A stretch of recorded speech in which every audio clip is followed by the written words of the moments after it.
Hey, what is going on, everybody? How are you all doing today? I hope you all are having a wonderful and fantastic day today, and if not, hopefully you all will have a better tomorrow. So today I actually wanted to have a discussion about a theory that I have. A theory about the origins of dust and where it may have come from, because within Volume 6, Chapter 3, we didn't really get an explanation as to where it came from other than it was just there after the world was reset. So sit back, relax, I hope you all enjoy, and let's go ahead and get started. The name dust itself was actually implied to be a reference to the primordial state of which mankind was born, and as of Volume 6, Chapter 3, it is believed that mankind was reborn through dust. But at the very same time, the thing about dust is, we don't know where it came from still. It was even explained within the episode that dust had come out of nowhere. And so, what's very strange is, yet still, to this point, we don't know how dust really came to be. And after going back over a lot of the older material, this got me to really think about a lot of things, about how dust may have actually become possible, how it may have actually come into the world.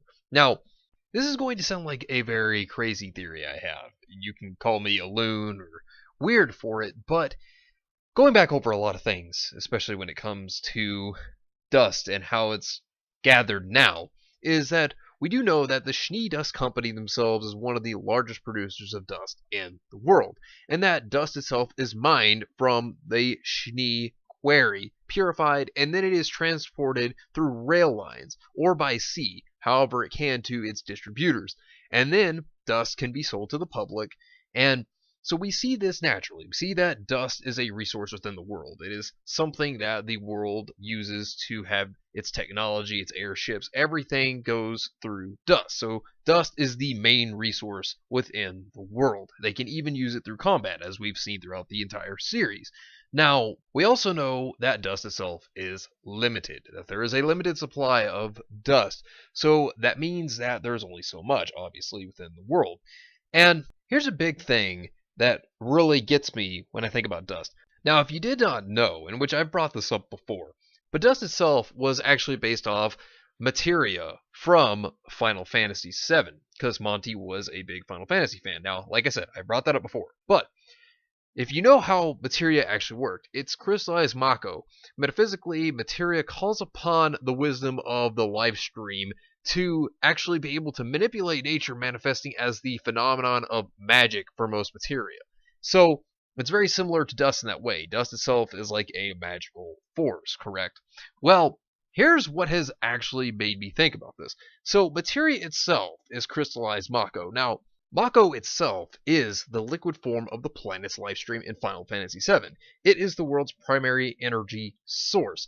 And the lifestream itself is a river of spiritual energy coursing through the planet, is considered to be its blood, and is also known as a swell of souls and the river of dead memories. And it is also the sum of all living things on the planet, and with each new life, being animals, humans, plants, anything that is living, is blessed with spiritual energy prior to its birth. So then upon the death of the being, its spiritual energy returns to the life stream, taking with it the memories of its lifetime, allowing the life stream as a whole to grow and cycle to continue. Now, here's something that's odd that stands out to me. So, if you think about Mako materia, let's look at this. So, dust. Think about how dust was not originally there in the beginning, but it mysteriously came out of nowhere. So here's my thoughts onto how dust may have actually come into Remnant. So let's look at it like this. Whenever the gods were being attacked by the humans, they used their magic. The god of darkness used the magic and wiped all of humanity. And then what did he do after that? He then flew through the moon, just cracked the moon, destroyed it, right?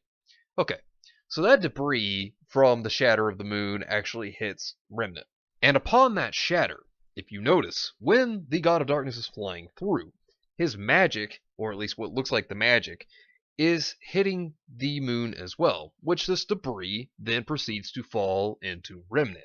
Now, we know that it lands into several different areas, and considering that we know that dust is mined, this is something that makes me think, from dust to man, from man to dust. Now, you could look at that in a biblical aspect, because in the Bible itself, of the Christian religion, it is believed that God created man through dust. So it also states that man will become dust. It will become one with the earth itself, right?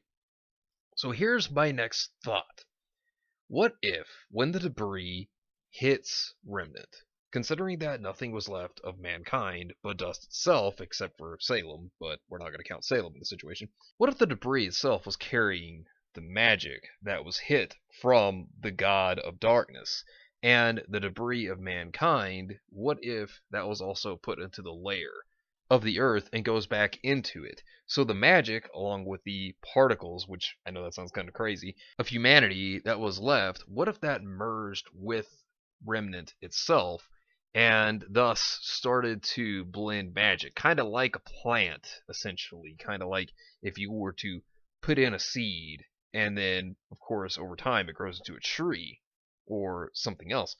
It's kind of like that. And I know that sounds very, very strange. And then later on, humans could be using dust and not realizing that this could have been the remnants of the original humanity. These are the last remaining parts of the magic as well as the humanity that was there before this new humanity was born of dust. You know, it's a weird thought because man was born of dust, as it states in Volume 1, Chapter 1. So that makes me think that magic mixed with the remnants, I guess, of the debris of humans over time crystallized, and that's how humankind could have been reborn. Now, I know that sounds crazy. I know it sounds like a ludicrous theory, but in the end, this is why humans may be weaker, because they were still revived by magic. That's how humankind could have been reborn. But at the same time, they are at a fraction of the power they once had, because they can't wield this magic anymore unless they use dust to do so. And their semblances, of course, but I'll talk about that at another time. But anyways, let me know what you think down below. Do you agree? Do you disagree? Let me know in the comments down below. And let me know your opinions. Let me know how you think dust was actually formed. But anyways, thank you all for watching. I hope you all enjoyed. And if you did enjoy, hit the video with a like. Subscribe if you want to see more content like this. And share this with your friends if you found this informative or useful. Well, anyways, I hope you all have yourselves a wonderful and fantastic day today. And remember, if today was not a good day, tomorrow could always be better. Take care of yourselves and everyone around you. And have yourselves a good one out there, everybody.